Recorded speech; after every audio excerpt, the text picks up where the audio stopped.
عزیز طلباء و طالبات السلام علیکم۔ مرزا غالب کی جو شامل کتاب غزل ہے اس کے ایک مصرع میں گھستا ہے جبین خاک پہ دریا میرے آگے، اس مصرع میں حسن تعلیل کا استعمال ہوا ہے، اور ہم یہ پڑھیں گے کہ حسن تعلیل کیا ہے، اس کی تعریف کیا ہے۔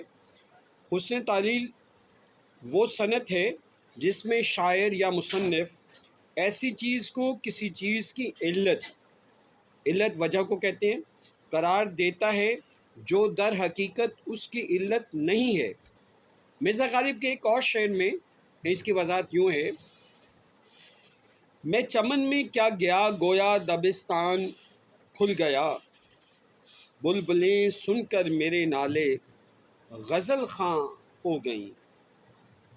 امید ہے کہ آپ کو ادبی اصطلاحات میں حسن تعلیل کی بھی سمجھ آگی ہوگی۔ مجھے تو آئیے سمجھ، انشاءاللہ آپ کو بھی آ جائے گی۔ تو آپ میری ویڈیوز کو لائک کریں، چینل کو سبسکرائب کریں، تو انشاءاللہ تعالی اس طرح کی ادبی اصطلاحات اور ادب کی محفلیں سجتی رہیں گی۔ السلام علیکم۔